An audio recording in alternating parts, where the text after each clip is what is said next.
Je suis Michel Chaias, le responsable du bureau planification à la DDT de Côte d'Or. Je connais un certain nombre d'entre vous au vu des inscrits de la journée d'aujourd'hui. Donc, on va effectivement parler de l'urbanisme au quotidien et de l'urbanisme projet en présentant la démarche idéale et puis aussi les points d'attention à avoir pour pouvoir arriver à un résultat opérationnel satisfaisant et qui réponde aux attentes qu'on pouvait formuler au départ des opérations. Donc, le, la première chose que je voulais dire, voilà, c'est le processus opérationnel. Il va un peu se décomposer en trois temps. Il y aura un temps amont, un temps, on va dire, des études, et puis le temps de la réalisation du projet. Et à chaque fois, il y a des points d'attention à avoir, il y a des éléments à prendre en compte, il y a des choses à savoir pour que tout se déroule comme prévu dans un temps qui peut, par contre, ne pas être toujours extrêmement rapide, en tout cas jamais aussi rapide que ce qu'on imagine au départ. Donc la première chose, et c'est ce dont je vais parler ensuite, c'est l'anticipation et la planification. C'est vrai que donc pour monter des projets, c'est très très rare de pouvoir répondre dans un délai très court à une demande, à un besoin, si on n'a pas déjà quelque chose qui offre un cadre en fait qui permet de réaliser les projets. Donc le cadre, vous l'avez compris, c'est plutôt la planification avec les différents documents d'urbanisme qu'on peut rencontrer. Il y a les règlements qui s'appliquent et qui sont soit créés au niveau local, soit de niveau national, et puis les stratégies territoriales qui peuvent être elles aussi définies au niveau communal, mais qui peuvent aussi être dans une grande mesure, donc avoir été déterminées par un échelon un petit peu plus grand, qui peut être celui d'un EPCI, d'une communauté de communes, d'une communauté d'agglomération, ou bien même par un pays, par exemple, dès lors qu'on est dans le cadre d'un SCOT ou quelque chose comme ça, voire la région, puisque maintenant la région aussi a un outil de planification qui vient d'être approuvé. Ce qu'il faut aussi avoir en esprit, ça reviendra régulièrement dans tout l'exposé d'aujourd'hui, et Michel Quinet, à la fin, dans son retour d'expérience, en parlera. C'est pas écrit sur la diapo, mais il faut vraiment avoir ça en arrière-fond dans les têtes. Quelque chose qui est important et qui est vraiment à utiliser et à anticiper le plus possible, c'est la stratégie foncière. Parce que les projets ne se font pas évidemment sur la Lune, hein, c'est toujours impliqué sur un territoire particulier, sur un territoire et sur des parcelles. Et donc, pour pouvoir réaliser des projets, eh bien, il faut avoir une offre foncière à disposition. Et bien souvent, l'offre foncière, elle se gère sur du temps long. Ça peut être plusieurs années, plusieurs dizaines d'années. Michel Quinet en parlera justement tout à l'heure mieux que moi. Donc, il faut vraiment en tant que maître d'ouvrage public, avoir cette idée-là en tête et essayer de préciser le plus tôt possible les choses pour savoir quelle réponse on va pouvoir donner à des projets qui ne manqueront pas d'arriver. Donc ça, c'est la partie très en amont. Et puis ensuite, lorsque le projet commence à se préciser, on attaque la partie programmation à proprement parler de ces projets, conception du projet. Et donc là, on entre dans l'urbanisme pro-opérationnel et dans les études de faisabilité. Donc sur les études de faisabilité, ça sera le temps de la suite de mon intervention donc par Marie-Noëlle. Et donc, voilà, il y a un certain nombre de questions à se poser. Quelles sont les contraintes qui vont s'appliquer ou qu'on peut lever par rapport à un terrain donné? Quel va être le coût de l'opération? Qui peut l'apporter?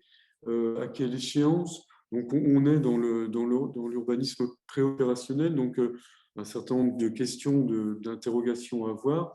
Et puis, si cette phase-là conclut de manière positive en disant, ben voilà, le projet, vu le terrain où il veut se faire, vu les besoins auxquels il doit répondre, on peut continuer, eh bien, on va passer ensuite donc, à la phase purement opérationnelle, qui est celle de l'aménagement et de la construction, où là, il y aura la partie opérationnel, comment le programme précis à définir, les différents intervenants, architectes, maîtrises d'œuvre, paysagistes, gestionnaires de réseau, etc.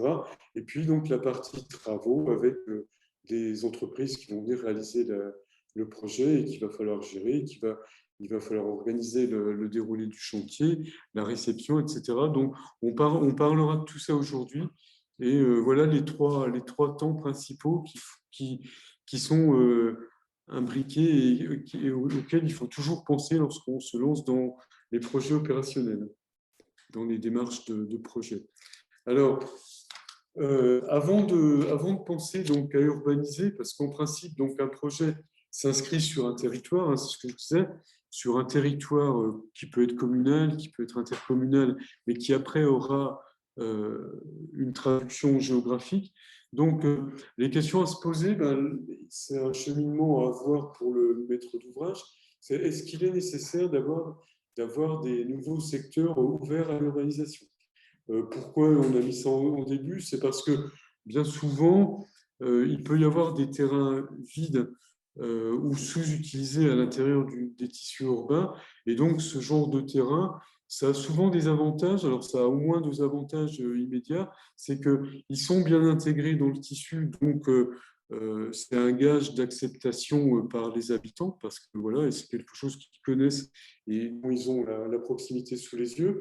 Et puis le fait qu'ils soient aussi dans le terrain, dans le village par exemple, ça permet aussi la plupart du temps de savoir qu'ils sont déjà desservis par un certain nombre de réseaux. Donc très concrètement, le coût opérationnel sera moindre pour la commune parce qu'il y a déjà beaucoup de choses en place. Et donc du coup, ça sera toujours des frais à ne pas engager.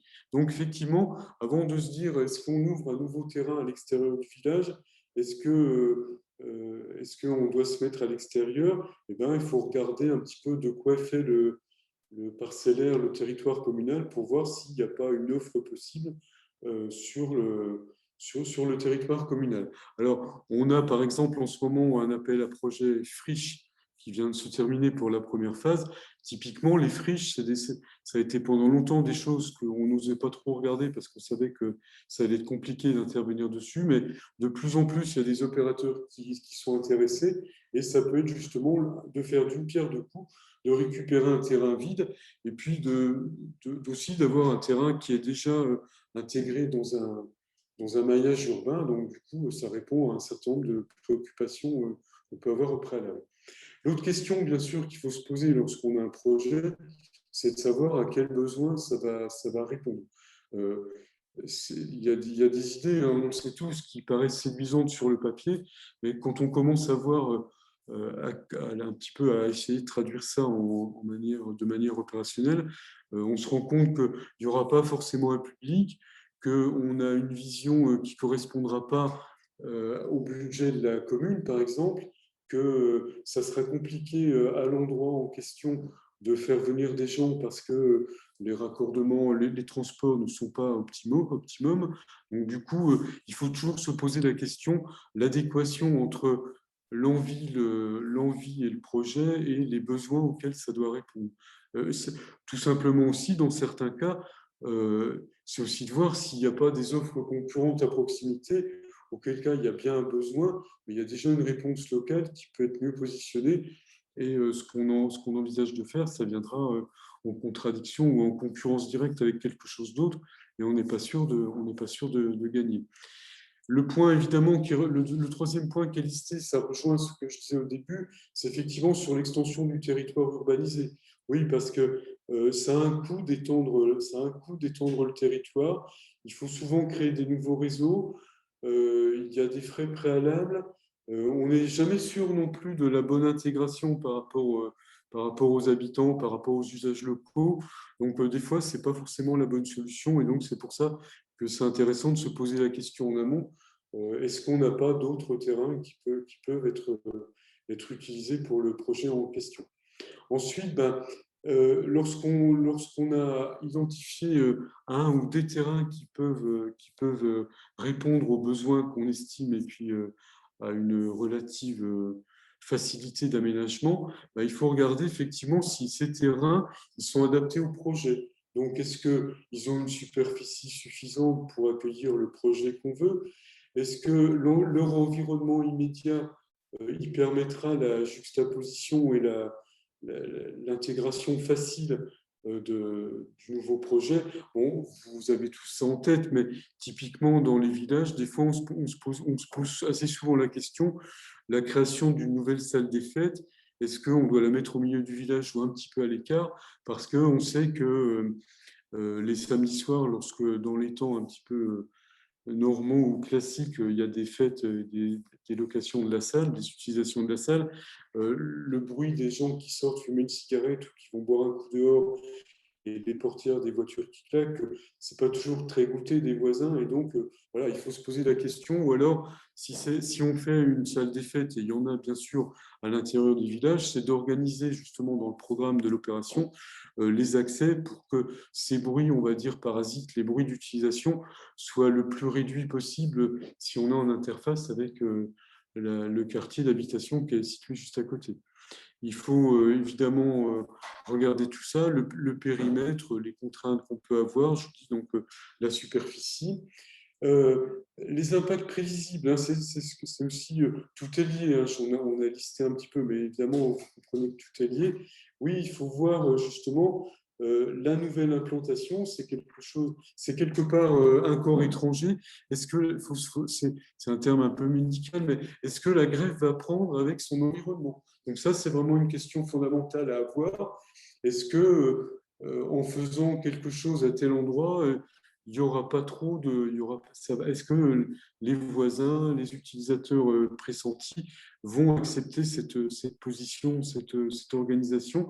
Parce que si vous avez un peu des doutes, ben soit il faudra travailler la partie préopérationnelle pour lever ces doutes, soit si vraiment vous estimez que il va y avoir des contraintes trop fortes, il va sans doute falloir reboucler la démarche pour chercher un autre terrain et puis trouver un endroit qui sera plus adapté que ça, plus adapté que ça.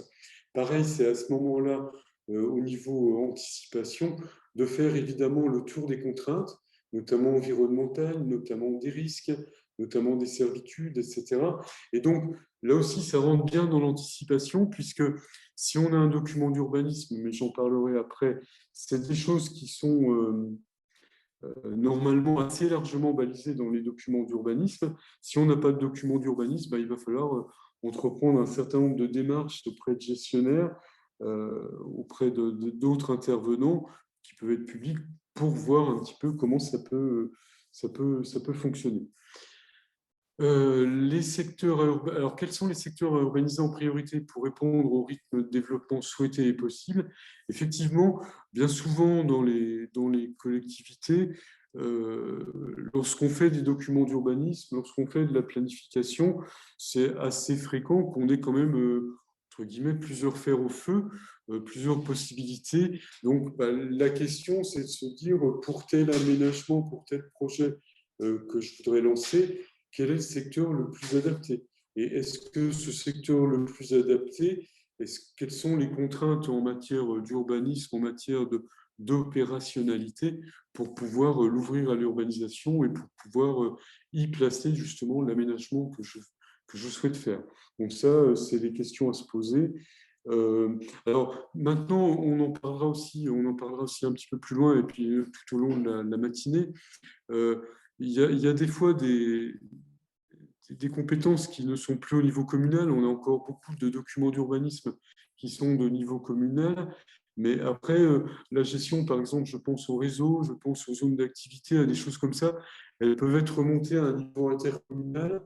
Donc, et puis, il faut donc connaître avec le niveau intercommunal quelles sont les priorités, quels sont les budgets qui sont dévolus à telle ou telle opération. Et donc, il faut prendre à tâche de cet interco pour voir si le projet, dans quel calendrier, dans quel phasage il peut s'inscrire pour que ça réponde à tous les besoins et au calendrier qu'on avait imaginé. Et puis, ce que je disais aussi tout à l'heure, qui n'était pas dans la slide, mais qu'on avait remis là, euh, bon, c'est en dernier, mais je pense que c'est vraiment une stratégie à adopter au plus tôt et de l'avoir tout le temps en tête, c'est quelle stratégie foncière mettre en œuvre. Alors, la stratégie foncière, le foncier, c'est ce que je disais, hein, c'est le combustible de l'aménagement. On ne fait pas d'aménagement facilement si on n'a pas une offre foncière à proposer. Alors, l'idéal, c'est d'avoir... comment? Tu veux que je descende? Si, mais si. Donc, oui, oui, la stratégie foncière, c'est il faut avoir des terrains à proposer, il faut aussi avoir une variété de terrains la plupart du temps. Ce n'est pas forcément des terrains communaux, je parle dans un cadre communal, mais c'est souvent quand même le cadre communal, mais ça peut aussi être avec des aménageurs, avec des propriétaires privés, mais il faut savoir quelles sont les intentions des privés, et en tout cas, le fait d'avoir une offre communale, c'est souvent un facilitateur, un plus, parce que c'est souvent cette possession du terrain qui va permettre d'être l'élément déclencheur à une réalisation. Et bien souvent aussi, on voit notamment dans les zones d'activité ou même dans les projets d'habitat, c'est bien d'avoir plusieurs types de terrains parce que on n'aura pas les mêmes besoins si on veut répondre à un ou deux ménages sans plus, ou bien si on veut se lancer dans une opération qui va ouvrir un nouveau quartier à l'urbanisation avec entre 30 et 50 logements. Forcément, vous imaginez bien que ce n'est pas la même chose au niveau des terrains à mettre en œuvre pour apporter une réponse. Donc, cette stratégie foncière, il faut y penser. Je pense que c'est vraiment quelque chose de récurrent à avoir dans sa tête quand on est aménageur, parce que c'est vraiment fondamental et il faut l'avoir sur du long terme et avec plusieurs stratégies en se disant ben, on peut avoir des demandes de plusieurs niveaux, d'avoir plusieurs types de terrains, plusieurs coûts de foncier à mettre en œuvre, plusieurs stratégies parce que les demandes sont multiples et donc il faut avoir plusieurs réponses à proposer aux différents porteurs de projets que vous allez rencontrer. Alors, de plus en plus, donc maintenant, c'est ce qu'on disait, l'aménagement est quand même assez corseté, c'est assez encadré par un certain nombre de textes réglementaires. On n'est pas dans des années où il y a eu énormément d'évolutions législatives dans le domaine de l'urbanisme, mais il y en a quand même toujours un peu, et il y a déjà un cadre assez fourni. Donc on a essayé un petit peu de rappeler dans quel cadre on s'insérait lorsqu'on faisait de l'aménagement. Donc, bien souvent, il faut avoir à l'esprit qu'on va être dans des logiques plutôt territoriales, c'est-à-dire qui vont assez souvent dépasser le cadre strict de la commune, mais pas forcément, pas complètement, mais c'est quand même souvent le cas, et que la tendance va être effectivement plutôt à aborder des sujets plutôt à un niveau intercommunal qu'à un niveau communal. Quand je dis ça, je dis tout de suite plutôt, je fais tout de suite un petit bémol à ça, c'est qu'en Côte d'Or, on reste encore assez largement dans un cadre d'urbanisme communal avec des PLU ou des cartes communales, euh, avec quelques exceptions avec des PLU intercommunaux, mais on reste encore dans un cadre communal. Mais ceci dit, il est nécessaire, même lorsqu'on est encore dans un cadre communal, de faire des allers-retours parce il y a des interactions avec des cadres plus grands qui sont soit régionaux, soit de pays, soit d'intercommunalité.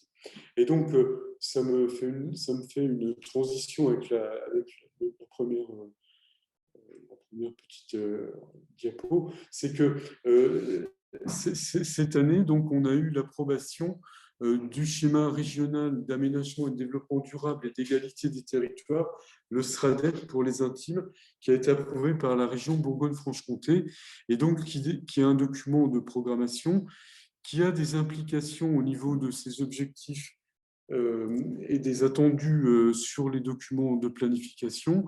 Et donc, c'est un document qui s'appelle ICI 2050, que vous pouvez trouver sur le site de la région et qui fait actuellement l'objet, qui fera encore l'objet donc de campagnes de pédagogie menées par la région pour expliquer aux différents intervenants sur les territoires qu'est-ce que c'est que le SRADET, comment est-ce qu'il s'applique, quels sont les outils, quelle est la façon de le mettre en œuvre, et puis les indicateurs qui sont en place. Je pense que certains d'entre vous ont dû suivre des webinaires de la région, hein, ils ont fait un petit peu, ils ont commencé cette démarche. Ça va se poursuivre évidemment, et donc bah, ça permet d'avoir des explications précises, la façon de procéder, des exemples d'utilisation, et donc voilà, ça va continuer pour apporter aux aménageurs un regard là-dessus. Alors, le SRADET, sa courroie de transmission naturelle, c'est pour les territoires, là où il y a un SCOT, un schéma de cohérence territoriale, c'est le SCOT. Lorsqu'on est dans un territoire où il y a un SCOT, c'est au SCOT d'aller regarder ce qu'il y a dans le SRADET et de faire le travail pour se mettre d'équerre avec les orientations et les objectifs du SRADET. Alors, il y a toute une procédure qui est prévue. Ça vient d'être défini par des ordonnances en 2020. Et donc, la procédure prévue, c'est lorsque le SCOT sera en révision, il se mettra à jour avec le SRADET. Et ça peut être une procédure simple qui sera une procédure de modification simplifiée. Donc, ça sera géré comme ça. Et s'il n'y a pas de SCOT, on regardera les documents de rang inférieur. Donc, les SCOT, alors ça, en Côte d'Or, ça commence à couvrir une partie importante du territoire. Pratiquement tous les du département est couvert par des SCOT. Donc, on en a dans le Dijonnais, on en a dans le pays Sénétille, on en a dans le pays Saône-Vingin, on en a dans le pays Beaunois. Il y en a 3 qui ont été approuvés fin 2019, les 3 premiers, et le pays Beaunois est en train d'être révisé. Donc, je pense que peut-être pas à la fin de cette année 2021, mais au début 2022, il y aura un nouveau SCOT sur le pays beaunois qui ira donc des portes de Dijon jusqu'à Centenay, Nolay, etc., Chagny également. Il ne restera plus que le territoire de Rive-de-Saône qui sera à l'écart, mais on espère pour pas forcément un temps très long, puisque normalement, il y a des pistes prévues avec le territoire du Beaunois. Et puis, à l'ouest, ça se fera dans un deuxième temps, si ça se fait. Donc, voilà. Et donc, le SCOT. Alors, par contre, le SCOT, c'est un document programmatique, mais qui est un document qui ne réglemente pas au niveau des parcelles, sauf de manière exceptionnelle. Donc, le SCOT, lui, définit les grandes orientations du territoire. Et c'est ces orientations que devront prendre en compte les documents qu'on appelle dans notre jargon de rang inférieur, comme les PLU intercommunaux ou les cartes communales. Dans les SCOT, typiquement, vous allez pouvoir trouver des schémas de paysage, donc des schémas qui vont dire quels sont les éléments de paysage à prendre en compte, à respecter, à mettre en valeur. Donc ça, c'est typique. Dans les SCOT aussi, vous allez trouver la préservation de l'environnement, la préservation des trames vertes et bleues. Vous allez aussi trouver des grands éléments du territoire, des grandes mesures de protection. En disant ça, je pense pour les 2 SCOT du Beaunois et du Dijonnais, vous savez qu'on a un grand site UNESCO, les climats de Bourgogne. Eh bien, dans ces 2 SCOT, on va trouver la traduction de la protection UNESCO avec ce qu'on appelle la charte de gestion et la traduction opérationnelle de la valeur universelle exceptionnelle du bien. Donc ça, on va trouver ça dans les SCOT en question.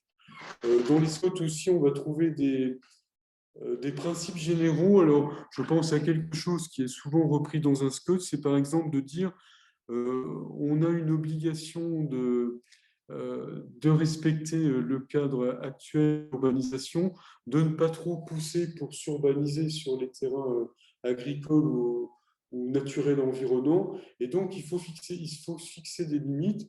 Et donc, là où les transitions sont déjà marquées, parce que, je ne sais pas, il peut y avoir une rivière qui marque l'entrée du village, il peut y avoir un bosquet où il y a eu des aménagements faits au niveau équipement public pour dire à tel endroit le village s'arrête et tout le monde le voit bien, eh bien les SCOT peuvent dire cet endroit-là, c'est la coupure et il ne faut pas aller plus loin.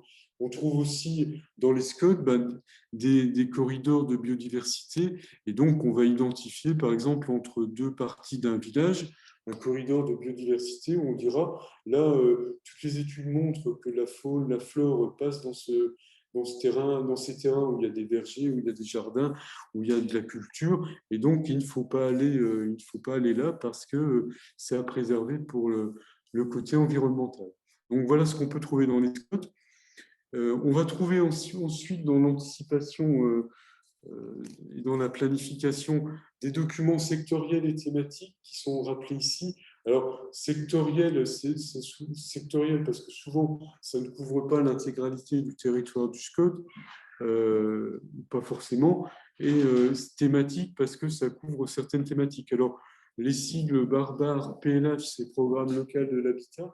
Donc, c'est un document sectoriel et thématique qui parle d'habitat, et donc la politique a une dizaine d'années dans le domaine de l'habitat. Le PDU, c'est le plan de déplacement urbain, qui va changer de nom d'ailleurs, qui va s'appeler, je crois, plan d'organisation de la mobilité, avec la loi mobilité qui est sortie il n'y a pas tellement longtemps. Et puis les PCET, c'est les plans climat, air, énergie territoriaux, ces choses-là. Et donc, pour prendre un exemple très concret, sur le territoire du SCOT du Dijonais, je pourrais en parler aussi du territoire du SCOT du Pays Beaunois, eh bien, il y a 3 collectivités qui sont partie prenante dans le SCOT du Dijonais. Il y a Dijon Métropole, il y a la communauté de communes de la Plaine Dijonnaise et la communauté de communes Nord-Jetty. Eh bien, il y a un document sectoriel sur Dijon Métropole qui s'appelle le PLH de Dijon Métropole, qui fait partie intégrante du plan local de l'urbanisme. Dans le plan local de l'urbanisme intercommunal, il y a aussi un document sectoriel et thématique qui s'appelle le plan de déplacement urbain, mais il n'y a pas de PCET, et ces documents n'existent pas sur les 2 autres communautés de communes qui sont dans le SCOT. Hein, c'est pour prendre un exemple, sur le Pays Beaunois, on retrouve à peu près sur le SCOT de Beaune, on retrouve à peu près la même chose.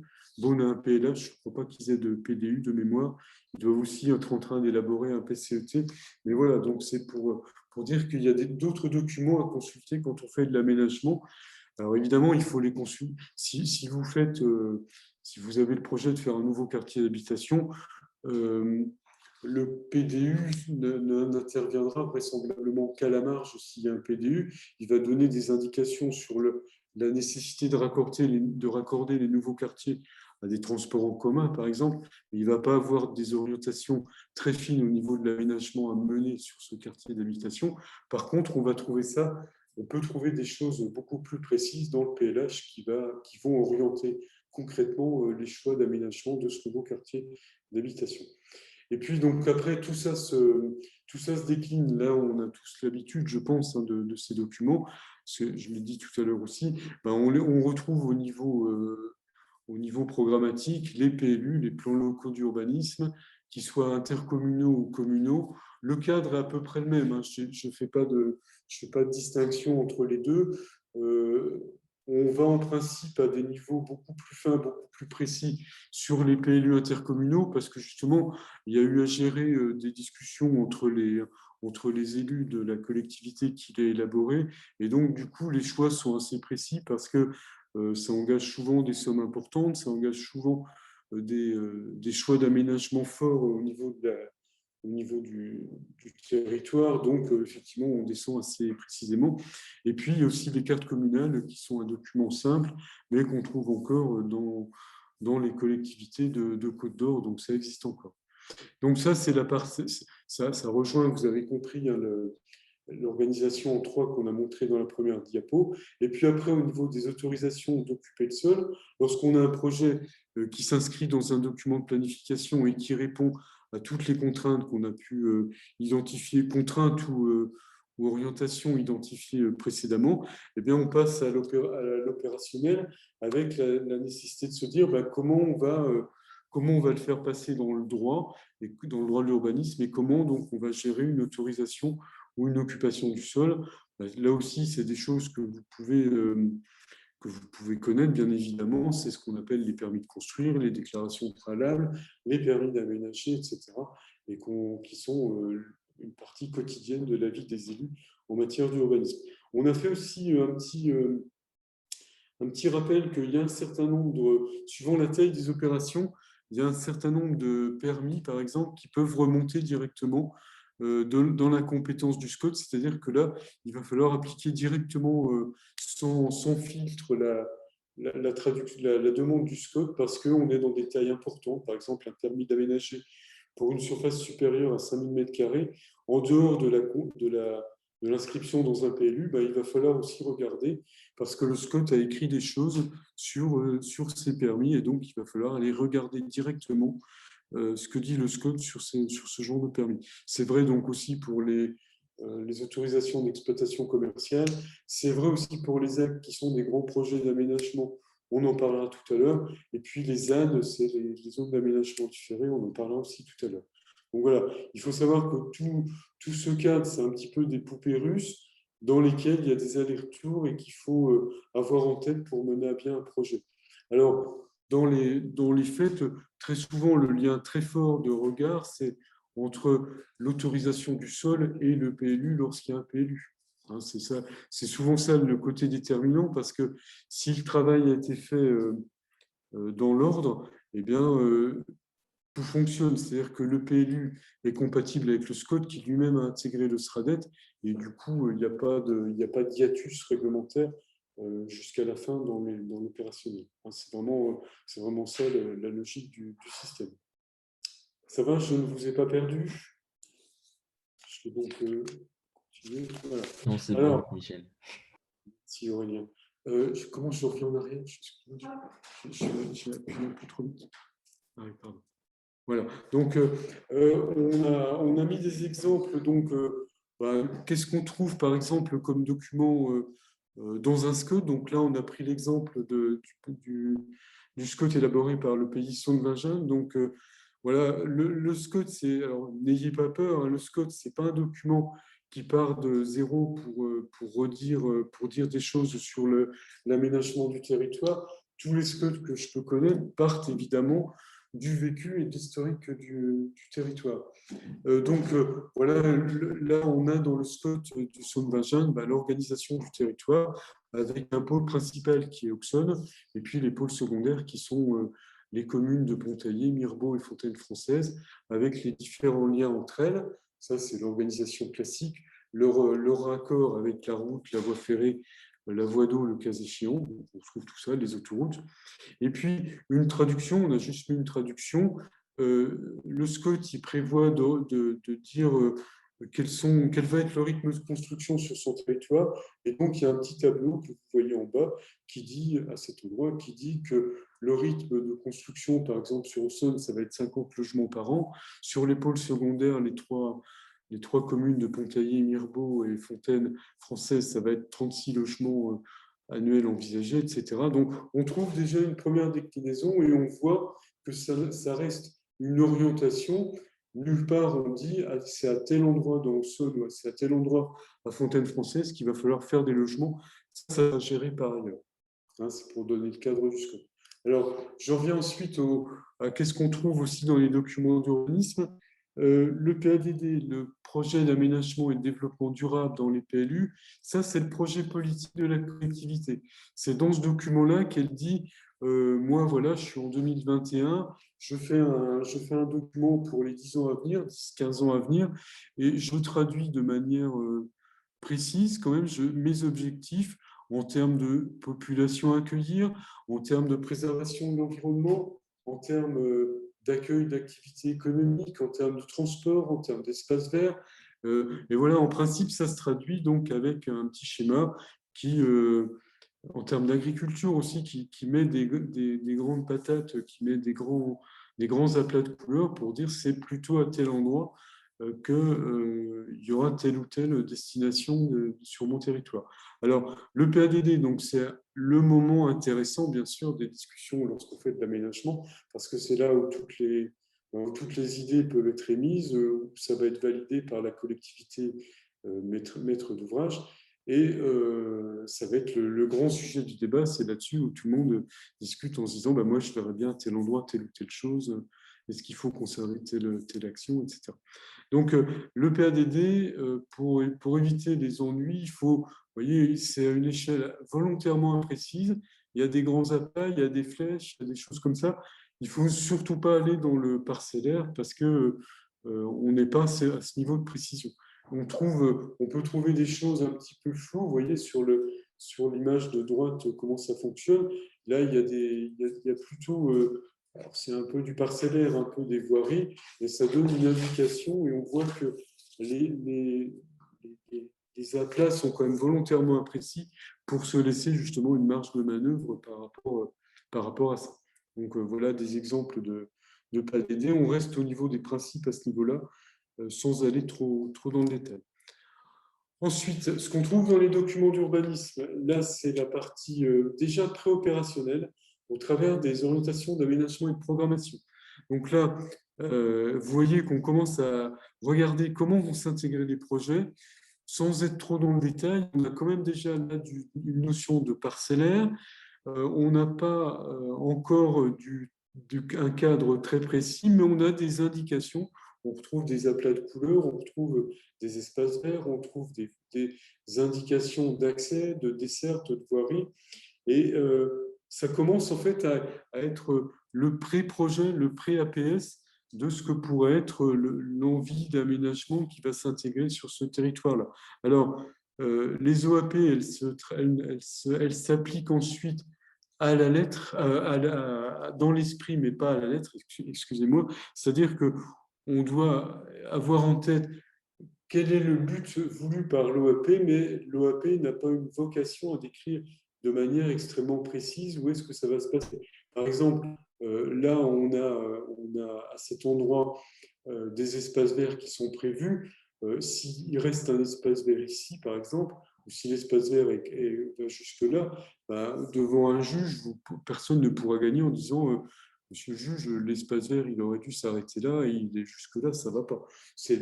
On voit bien que c'est l'esprit qui doit primer et il n'y a pas forcément une obligation de respecter à la lettre donc le tracé indicatif qui figure dans cette OAP. Donc, il y a un certain nombre de choses qui est intéressant de mettre dans les OAP. Si c'est un programme de logement, ben, quel type de logement on veut accueillir, quelle typologie de logement on veut, pour qui, donc quel statut, locatif, accession mixte, des foyers logements, des choses comme ça. Les accès, c'est important. Les liens avec le cadre environnant, parce que c'est toujours bien de penser à l'intégration des nouveaux aménagements avec le reste du village. Donc, c'est important de le dire. Ça, c'est pour. Alors, dans les orientations d'aménagement et de programmation, la plupart du temps, on voit des orientations territoriales, comme ce que j'ai à l'écran. Par contre, ça peut être aussi des orientations thématiques. On peut avoir des orientations d'aménagement qui couvrent un cadre général en matière de logement, par exemple, ou en matière de transport, ou en matière d'aménagement numérique. Il peut y avoir de différentes thématiques traitées qui débouche ou pas, enfin après c'est la volonté de la collectivité. À Dijon Métropole, le volet, l'orientation thématique, ça fait office de PDU pour le volet mobilité, ça fait office de PLH pour le volet habitat. Voilà, après là, il y a quand même un cadre assez libre là-dessus, mais ça fait partie des choses, des questions à se poser lorsqu'on fait le document d'urbanisme. Donc, on continue de rappeler la question de la connaissance du foncier. Donc ça, c'est vraiment l'arrière-fond, l'arrière-pensée à avoir systématiquement. Donc, il y a toujours un certain nombre de questions à voir dans le cadre de la politique foncière. Donc, il faut veiller là-dessus. Il faut savoir qu'est-ce qui se passe sur le territoire. Est-ce qu'il y a des ventes? Est-ce qu'il n'y a pas de ventes? Est-ce qu'il y a une réticence? Est-ce que le marché est dynamique? Est-ce que le marché est plutôt atone? Quel est le prix atteint actuellement par le foncier? Quelles sont les contraintes auxquelles il va falloir faire face? Si on a un territoire avec plein de friches, ce n'est pas le même prix que si on a un territoire plutôt détendu dans lequel tout le monde rêve de vendre son terrain parce qu'ils ne savent pas trop quoi en faire. Donc voilà, c'est toutes les questions à avoir. Il faut savoir si lorsqu'on veut acquérir un terrain, ben, si on est dans les prix du marché ou pas, donc si c'est intéressant, si c'est opportun, parce que un exemple typique, c'est est-ce que ça vaut vraiment le coup d'acheter un terrain qui est à vendre de 20 hectares à la sortie du village pour accueillir une activité économique, sachant que dans le village, il n'y a absolument aujourd'hui aucune activité, et à part peut-être la boulangerie et puis le bistrot qui reste encore tant bien que mal, est-ce qu'on a vraiment des chances d'accueillir une entreprise qui va utiliser les 20 hectares? Donc, c'est ce genre de questions qu'il faut se poser. Il faut par contre, bien sûr, être attentif aux opportunités foncières. On n'est pas obligé dans le domaine foncier de renverser la table à chaque fois en se lançant dans des procédures d'expropriation. Hein, c'est des termes connus. Si vous avez des habitants ou des propriétaires qui viennent vous voir, vous, mairie, en disant moi, ça m'intéresse, et on en a, hein, c'est vraiment une démarche qui est quand même assez fréquente. Vous pouvez avoir quelqu'un qui vient vous voir en disant bah, écoutez, moi, j'ai un terrain qui est au milieu du village, je cherche à le vendre, mais je ne suis pas forcément acharné sur un prix exorbitant. Si la commune veut l'acheter, je lui donnerai la priorité. Eh ben, à vous de réfléchir dans le conseil si ça vaut le coup de l'acheter ou pas. Et puis, si ça vous intéresse, ben, il faut donner suite, il faut l'acheter. Et puis, il y a toujours aussi des fois des possibilités d'échange, d'arranger des affaires hein, parce que la commune ou un public a des terrains, et donc ça peut être l'occasion d'arriver à des échanges intéressants pour les deux parties qui permettent du coup de réaliser des projets beaucoup plus facilement. Et puis ce que je disais évidemment dans la politique foncière, c'est qu'hélas, ça se prévoit sur le long terme et ça demande des coûts, ça demande d'avoir de la disponibilité, mais il y a des opérateurs qui peuvent aider là-dessus et donc faut vraiment penser ça sur le long terme. Alors donc, pourquoi c'est intéressant d'avoir ça? Parce que ça permet de répondre lorsqu'il y a des demandes, ça permet d'avoir une maîtrise, on en parlera beaucoup cette matinée là-dessus, ça permet d'éviter des coups partis. Et on a tous en tête des communes qui viennent nous voir en disant bah là, j'ai rien pu faire parce que c'était dans le village et puis j'ai pas su qu'un tel il vendait son terrain et du coup, je me retrouve avec un projet. J'aurais aimé qu'il se fasse pas, mais il répond à toutes les conditions d'urbanisme, donc je ne sais pas l'arrêter. Donc, pour éviter ça, bah, ça peut être intéressant de regarder justement cette question foncière. Et puis, il y a des outils, lorsqu'on a des terrains, justement, lorsque la commune peut peser sur le marché foncier ou lorsqu'elle a des informations, bah, ça peut être aussi l'occasion d'entamer un dialogue fructueux avec l'opérateur parce que voilà, il faut discuter, il faut partager, parce que tout le monde a intérêt à ce que l'affaire se fasse du mieux possible. Je connais personne qui a un intérêt franc à dire que je vais faire un projet à tel endroit et tant pis si ça plaît pas, si ça ne plaît pas à la commune et tant pis si ça ne plaît pas aux voisins. L'intérêt de tout, c'est que ça se vende bien, que ça s'intègre bien, parce que ça évitera les ennuis en cascade qui vont pas manquer d'arriver si on fait ça un petit peu à l'arrache. Euh, alors, donc, c'est ce que je disais, hein, il y a des moyens d'intervenir sur le foncier. Il y a une veille, un des moyens simples, c'est évidemment de regarder les petites annonces et d'avoir une veille locale, mais il y a des professionnels qui peuvent aider, qui font des études. Alors, il y a notamment les établissements publics fonciers, il y a la SAFER qui peut intervenir, il y a la Chambre d'agriculture, par exemple, qui peut faire des choses. Il y a un certain nombre des aménageurs aussi qui font ça. Il y a un certain nombre de personnes qui regardent ça et qui regardent, alors soit pour des terrains agricoles, mais les terrains agricoles sont de plus en plus à préserver, donc il faut un peu oublier le modèle des années des Trente Glorieuses là-dessus. Il faut regarder les friches aussi, et puis il faut aussi regarder avec des opérateurs immobiliers parce qu'il y a bien souvent du patrimoine bâti qui est déqualifié, sur lequel il peut être intéressant d'intervenir.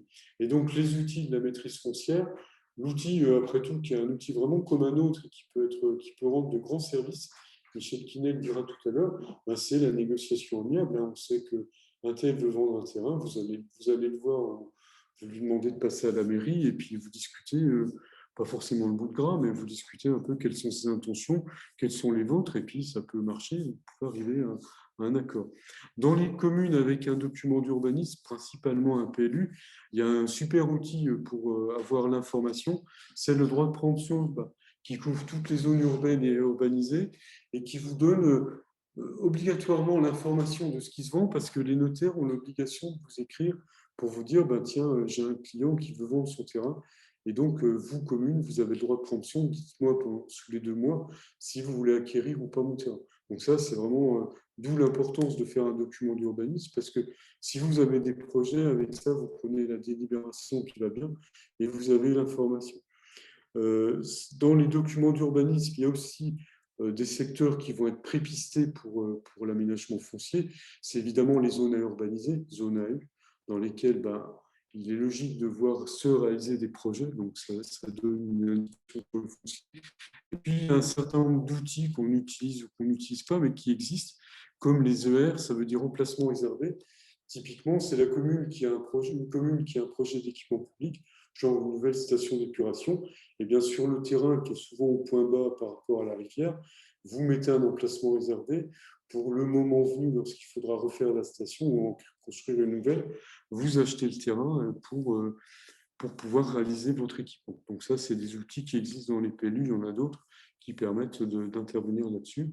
Et puis évidemment, dans les cas urgents, importants, ou pour lesquels toutes les démarches précédentes n'ont pas permis d'aboutir, vous avez toujours la possibilité de demander au préfet de faire une déclaration d'utilité publique et du coup d'avoir une maîtrise foncière sur les terrains qui vous intéressent. C'est aussi le cas notamment pour les procédures complexes comme les ZAC, les zones d'aménagement concerté, dans lesquelles la DUP va quasiment de pair parce que justement, ça permet de dénouer des situations qui peuvent être difficiles. Marie-Aide Oliveira, je suis urbaniste conseillère au CAIE. On vient de le voir avec Michel Chaillasse, hein, on est dans une démarche idéale où on commence par la planification, l'anticipation, ce n'est pas toujours le cas. Hein.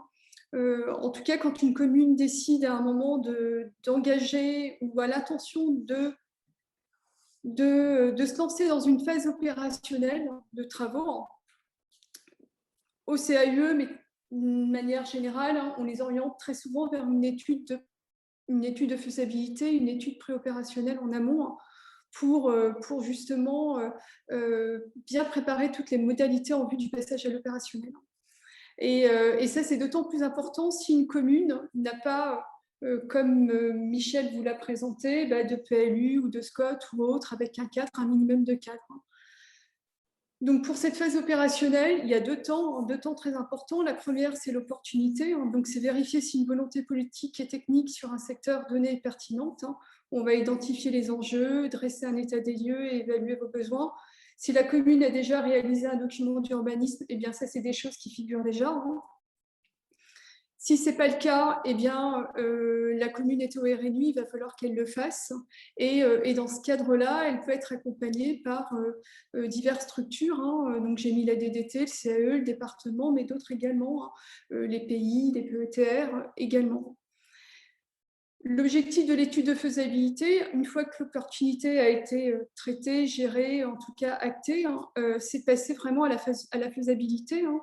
Donc là, on est vraiment dans la définition du programme de construction, concevoir le programme, le projet urbain, les retombées en termes d'équipement, sa faisabilité aussi bien technique que financière, et arriver à identifier le mode opératoire. Donc ça, c'est vraiment des éléments qui doivent ressortir de l'étude de faisabilité, hein, des éléments qu'on ne retrouve pas dans l'OAP, hein, qui aura été travaillé dans le cadre d'un PLU. L'OAP est venue juste identifier un secteur, elle est venue présenter des principes qui avaient du sens à l'intérêt général. Par contre, maintenant, pour des choses beaucoup plus concrètes, techniques, opérationnelles, c'est l'étude de faisabilité qui va pouvoir le mettre en avant. Et dans ce cadre-là, de la même manière, on analyse les enjeux, on les traduit dans le cadre d'un programme d'aménagement de qualité. Et pour faire ce travail, eh bien là, on ne peut pas le faire tout seul. Il faut faire appel à une équipe pluridisciplinaire. Donc, il faut faire jouer la concurrence, donc c'est la maîtrise d'œuvre, hein, donc un appel d'offres. Hein, et on fait appel à des équipes composées d'urbanistes, paysagistes, architectes, géomètres et autres. Voilà. J'insiste bien sur ce côté pluridisciplinaire, hein, qui est important, et aussi sur le besoin de s'appuyer des bonnes compétences. Quand on fait ce type d'études, il ne suffit pas d'avoir un géomètre, il ne suffit pas d'avoir un urbaniste, mais il suffit d'avoir un ensemble de compétences. Hein. C'est vraiment très important pour justement donner toutes les connaissances, toutes les billes, toutes les composantes du projet et faire en sorte que le document et l'étude qui sera réalisée sera vraiment une aide à la décision pour la commune pour savoir si, in fine, elle va engager ou pas son opération. Alors, vous le verrez après, je vous montrerai après par la suite, hein, mais c'est des études qui peuvent, dans certains cas, être subventionnées. Hein. Ce n'est pas partout dans le département, mais ça peut arriver. Quand on travaille une étude de faisabilité, hein, tout comme sur la partie la partie planification, on se pose tout un ensemble de questions. Hein. Tout d'abord, d'une part, pour établir le programme. Hein. Donc, quelles sont les contraintes d'urbanisme? Ça reprend un petit peu déjà ce que tu avais dit, hein, mais quelles sont les potentialités? Vous avez l'impression que ça redit un petit peu, mais quand on est dans une commune où on n'a pas de document d'urbanisme, où on est au RNU et justement, on a quand même une belle dent creuse et on veut engager un projet, c'est tout de même tout ça qu'il va falloir se poser comme question. Hein. Et comme ça n'a pas été posé au moment d'un document d'urbanisme, donc c'est important de le faire. Quelle est l'organisation urbaine, environnementale et paysagère adaptée? Quelles sont les fonctions urbaines à développer? Donc là, quand on a un PLU, quand on a un SCOT aussi qui est venu définir des choses, ben là, on a déjà de la matière. Quand ce n'est pas le cas, on n'en a pas. Hein. Quelle densité résidentielle? Quel degré de diversification? Et quel montage foncier, financier, partenarial, procédural? Donc là, on est vraiment dans la faisabilité. Et des questions pour établir le plan de composition et la faisabilité financière. Donc, c'est également comment garantir l'insertion du projet dans le site. On va en parler après avec Aurélien Zolia. Quel est le découpage parcellaire pertinent? Quel traitement paysager pour les espaces publics? Comment gérer le stationnement? Quel niveau de performance environnementale? Quel est le coût du projet et quelles procédures sont les plus adaptées? À la fin de l'étude de faisabilité, il va y avoir un coût financier qui va être estimé, une enveloppe financière. Et cette enveloppe financière, elle va apparaître dans le cahier des charges de maîtrise d'œuvre pour les travaux et pour la phase opérationnelle. Donc, c'est vraiment important de pouvoir bien la définir à cette étape. Donc là, je vous ai juste présenté des exemples d'études de faisabilité qui ont été menées sur le département, qui ont abouti ou pas abouti, hein, parce qu'une étude de faisabilité, elle est là pour aider la collectivité à prendre un choix voilà, de manière éclairée. Hein. Mais il s'avère, parfois, le choix, c'est celui de ne pas y aller, en tout cas, de ne pas y aller maintenant. Hein. Donc là, c'est la commune de Messigny-et-Ventoux. Hein. Elle était en train d'élaborer son PLU en parallèle. Hein. Donc, elle a défini des zones d'urbanisation future. C'est les zones représentées en jaune. Hein. Donc, vraiment un grand ensemble de zones. Hein. Et au moment du travail sur les OAP, elle était encore un peu dans le doute sur de quelle manière cette zone elle va pouvoir partir. Est-ce que la commune fait un permis d'aménager ou une ZAC, une zone d'aménagement concertée? Combien ça va nous coûter? Comment on organise les choses? Enfin voilà, elle était encore pas suffisamment éclairée là-dessus. Le bureau d'études qui avait été choisi, eh bien, il avait les compétences qu'il avait pour le PLU, mais pas forcément les compétences nécessaires pour mener une étude de faisabilité. Donc, il a été décidé d'engager une étude de faisabilité parallèlement à celle qui était menée pour le PLU. Et donc, voilà, pour vous illustrer, alors je n'ai pas tout mis, mais il y a eu tout un ensemble de travail qui a permis ensuite de dégager des plans de composition hein, avec des grands principes, hein, développer un quartier propice à la santé des habitants, donc inciter les modes de vie sains, donc la proximité avec les équipements, développer un cadre de vie alternatif, un traitement sur les espaces publics de qualité, un travail sur les circulations également, la mise en valeur de l'eau et de la végétation. Enfin voilà, tout un ensemble d'éléments qui pour le coup, sont venus préciser et même affiner l'OAP qui a été dessinée dans le PLU de la commune. Également la création d'un parc intergénérationnel, la création d'un verger. Enfin voilà, tout un travail de fait sur les formes urbaines et la définition également d'un cahier de recommandations architecturales, urbaines, paysagères. Je ne l'ai pas corrigé hier, mais il y a toujours passagère, paysagère et environnementale. Donc voilà, ça c'est des exemples d'illustrations issues d'études de faisabilité. Une autre étude qui a été menée également sur le clos Carnot à Nolay, diagnostic et esquisse sur des secteurs. Et là, pareil, on refait un inventaire, une analyse de l'état du site pour repérer des éléments végétaux à conserver, d'autres à supprimer, un point sur les bâtiments existants. Enfin voilà, on travaille le programme tous ensemble. Et puis, on travaille également sur des esquisses. C'est aussi ça l'intérêt de l'étude de faisabilité, c'est faire des propositions, différents scénarios qui sont étudiés, analysés, confrontés pour aboutir à celui qui semble le plus pertinent. Et à la fin, un coût de chiffrage, une enveloppe financière qui est estimée à chaque fois. Pareil pour la commune de Moutier-Saint-Jean. Alors, la commune de Moutier-Saint-Jean, à l'inverse de Nolay et de Messigny-et-Ventoux, elle n'avait pas de document d'urbanisme. Quand on les a rencontrés, donc c'était CAUE et DDT, il leur a été, en tout cas, conseillé d'élaborer un document d'urbanisme. Bon, ce n'était pas forcément l'objectif, ils ne le souhaitaient pas forcément dans l'immédiat. Donc, il leur a été fortement conseillé d'élaborer une étude de faisabilité. On est en plus dans un secteur qui est protégé, donc ça avait encore beaucoup plus de sens.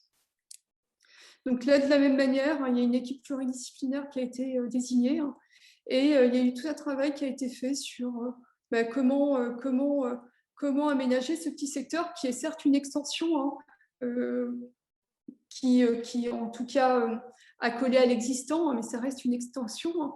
Comment lui donner une âme aussi. Donc là, c'est pour ça qu'ils étaient restés sur l'idée du bocage, donc créer des hameaux bocagés. Alors l'idée, ce n'était pas forcément de tout faire d'une traite, c'était faire par un premier bloc, puis un second bloc par la suite. Voilà. Avec de la même manière, un chiffrage qui a été fait pour les aménagements et la voirie. Et toujours dans ces études de faisabilité, elles sont très riches en références, données à voir, des illustrations, des modèles, des idées de formes urbaines, d'animation. Ils avaient l'objectif, en tout cas le projet, de faire un verger conservatoire. Voilà, c'est leur donner aussi des idées. L'étude de faisabilité, elle est là aussi pour... c'est de la pédagogie, et également c'est de la sensibilisation, en même temps qu'apporter des éléments techniques pour la phase opérationnelle. Maintenant, on passe à la phase aménager et construire. Donc, s'il y a une étude de faisabilité, ce n'est pas toujours le cas, parce que les élus ne décident pas toujours de faire des études de faisabilité, parce que souvent ils disent que c'est un coût en plus. Mais pour nous, on pense qu'il y a tout à gagner à lancer ce type d'études en amont. Aménager et construire. Donc là, on est dans la phase opérationnelle. Donc, on sait à peu près où on va, on a une idée du chiffrage, on l'a déjà estimé. Dans un premier temps, donc, la commune elle va devoir se positionner, donc savoir si elle veut soit c'est la commune qui porte le projet, ou soit le projet est porté par un maître d'ouvrage extérieur. Donc, si la commune mène le projet, elle possède les terrains, ou alors elle va les acquérir par voie amiable ou par voie d'expropriation. Donc, ça peut être intéressant. Effectivement, on l'a dit tout au long, dès qu'on a la maîtrise foncière, c'est vraiment un plus. Par contre, faire une opération en régie, c'est bien, mais si le projet est complexe, ça peut être quand même très compliqué. Après, c'est la maîtrise d'ouvrage extérieure. Donc, en tout cas, faire mener le projet par une maîtrise d'ouvrage extérieure. Donc, ça peut être soit un bailleur ou soit un aménageur. Donc, le bailleur aménageur, il va prospecter pour acheter un terrain auprès des communes ou propriétaires privés. Et donc, il est responsable de l'opération, de la conception à la mise en vente. Donc, ça, c'est une première hypothèse, une première maîtrise d'ouvrage extérieur. Et la suivante, c'est un propriétaire seul ou plusieurs propriétaires qui peuvent aussi posséder des terrains en zone constructive et décider de viabiliser les terrains et les mettre en vente. Donc pour la commune, ce choix-là, faire appel à une maîtrise d'ouvrage extérieure, ça n'engage aucune responsabilité technique et financière pour elle. Les enjeux sont ceux du maître d'ouvrage. Par contre, la commune, elle devra faire preuve de conviction pour faire en sorte que le projet qui va sortir d'un maître d'ouvrage extérieur, eh bien, ils répondent quand même aux attentes de la commune. D'où l'importance et l'intérêt d'avoir un document d'urbanisme avec des orientations d'aménagement qui viennent à minima fixer les grands principes d'aménagement, les règles du jeu. Voilà. Sans les OAP, c'est un peu compliqué et là, il faut parfois un peu batailler. Au niveau des outils, des modes opératoires, on ne va pas tous vous les présenter. On en a pointé 3 qui sont les plus importants, enfin, en tout cas ceux qu'on retrouve le plus souvent sur Sur le territoire, c'est tout d'abord le lotissement qui est le plus courant. Si on a un projet, une zone d'habitat ou une petite zone d'activité taille moyenne avec sans gros équipements, le lotissement est le mode opératoire préférentiel. Alors, dans quel cas l'utiliser, enfin de quelle manière? Alors, soit sous forme de déclaration préalable, donc ça c'est pour les lotissements qui ne prévoient pas de voies ni d'espace commun et qui se trouvent hors espace protégé. Donc, quand on a une petite opération sans voie et sans espace commun, une déclaration préalable suffit pour faire un découpage de loi. On a besoin d'un permis d'aménager, par contre, pour les lotissements qui prévoient des équipements communs pour au moins 2 lots et obligatoirement un permis d'aménager pour des lotissements situés en site protégé. Au niveau de la durée de la procédure, on est sur 8 à 10 mois. Et les travaux doivent démarrer dans les 3 ans suivant l'autorisation de lotir. Donc là, on est vraiment sur le mode opératoire le plus souvent utilisé sur le département, en tout cas dans les milieux ruraux. Je ne parle pas de la métropole et la couronne périurbaine. Alors, quelques indications sur ce lotissement. Pour faire un lotissement, donc, ça nécessite la définition d'un projet d'aménagement, un programme et une conception qui peut reprendre parfaitement des éléments qui ont été vus dans l'étude de faisabilité quand elle a été réalisée. Où on va retrouver la conception de l'aménagement, le lien avec le nouveau projet, l'organisation d'espaces publics et plein d'autres choses. Quand on est sur un lotissement qui fait plus de 2500 m², on est obligé de faire recours à un architecte ou un paysagiste. Donc ça, c'est obligatoire, c'est issu de la dernière loi, pour élaborer un projet architectural, paysager, environnemental. Donc c'est le fameux PAP. Donc voilà, donc pour toute surface de plus de 2500 m². Et ça implique bien évidemment un marché, un appel d'offres. Donc là, on est dans un marché de maîtrise d'œuvre. C'est une procédure, un mode opératoire, en tout cas, qui nous semble idéal, vraiment, si la commune a pu acquérir les terrains stratégiques. Et si le terrain se fait, l'opération se fait donc par un privé ou un promoteur, il faudra veiller à bien respecter les exigences donc, du PLU et veiller également à bien encadrer aussi le plan de financement au niveau des équipements. Voilà, dès qu'il y a création d'une voie ou d'un équipement commun et qu'on est sur un petit programme, le permis d'aménager est l'outil idéal pour mener ces projets. On peut dire que la commune peut être exigeante sur la qualité des équipements publics qui sont souvent rétrocédés dans le domaine public de la commune. Donc il y a quand même une vigilance sur la qualité des équipements qui seront créés à l'intérieur du lotissement. Il faut être vigilant, effectivement, parce qu'il y a une rétrocession par la suite. Sur les équipements que doit faire le lotisseur, l'article 332.15 dit qu'on peut lui demander tous les équipements internes en tant que de besoin.